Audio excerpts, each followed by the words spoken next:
Hey everyone, on today's episode of Hubris Syndrome, we're talking about DLC. Hey everyone, welcome to the show. Today we're talking about DLC, and I know that's a broad term, but for this episode we're focusing on the good stuff. You know what I'm talking about. That story-driven DLC that you just wait for after you finish one of your favorite games. Let's dive in. So first up, we're all living the quarantine life. The quarantine queue is a little different probably from our normal backlog queue. So I've been playing Dark Souls.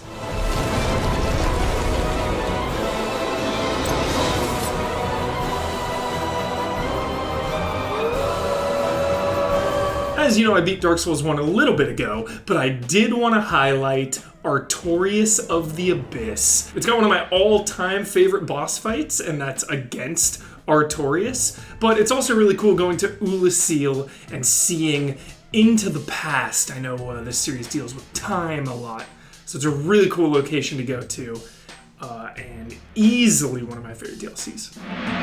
Next up, it took me a year, but I finally got through Metro Exodus. Please do not sleep on this series. It is so good.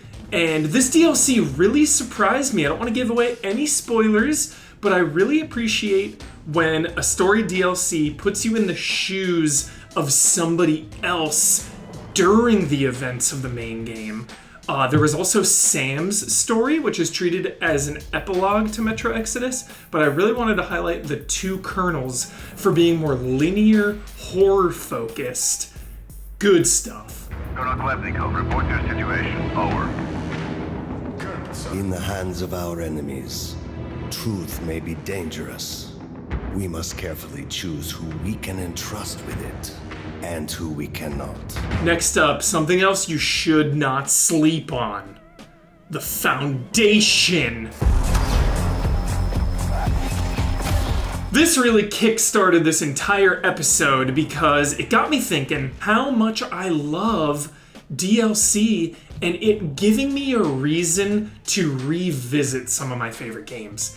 And this was the perfect excuse, the perfect opportunity to revisit the Federal Bureau of Control and to revisit this universe. You know, it was like going to the movies, actually. Booting up Control, it had been so long, it was such a joy to step back into this world, and the whole thing only lasts about one night. You can really beat this thing in a night, so it's really just like going to the movies, and it made me thirst and hunger for more Control. I cannot wait for the next DLC.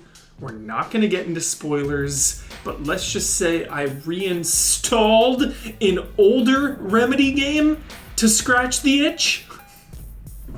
And lastly, this DLC does not exist yet, so we are going to will it into existence right now. Are you with me?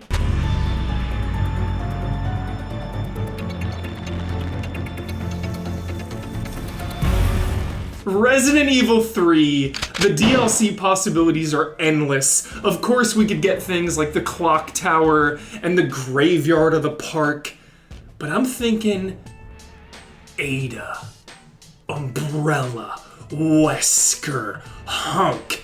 These are the stories I want from the Resident Evil 3 DLC. The fringes, the people trying to escape Raccoon City, the people lurking in the shadows, or maybe just a good old-fashioned mercenaries mode.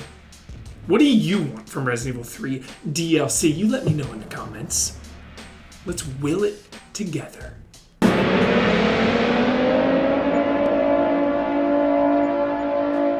And this is just hot off the presses. So we've had some DLCs that I love that have come out recently. We have some DLC that we want, Resident Evil 3, and now from NetherRealm we have some DLC that is coming. Mortal Kombat 11 Aftermath. Shang Tsung has become far too dangerous, and I doubt his new allies realize quite how dangerous he is. No one can predict what happens next. Not even me. This is just such an awesome package and really the best of all worlds. We're getting story, characters, stages, the return of the acid room from Mortal Kombat 2, one of my personal favorites. Shiva is making a return. I love that Shang Tsung is at the center of this. The ultimate big bad, Orochimaru vibes. And of course, friendship's making a return. I love this Scorpion friendship. This is instantly top 10. I won't even hear it. This isn't just hype. Scorpion hugging a teddy bear. It's wholesome.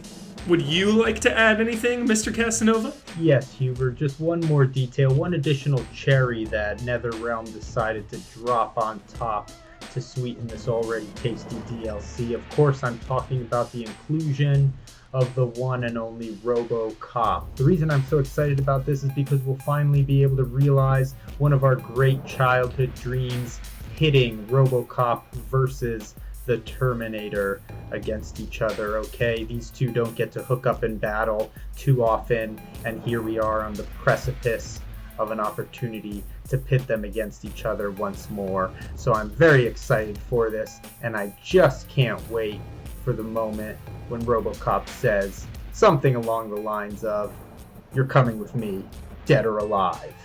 And it's Mortal Kombat, so it's most certainly gonna be dead. Looking forward to it, Huber. And that's going to do it for the episode. I am at Michael P. Huber. You can share your DLC thoughts with me there.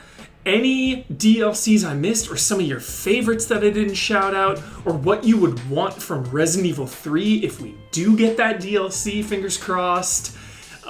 Be sure to send your clips to communityq@easyallies.com. And that's going to do it for this episode. We will see you next week. Love and respect.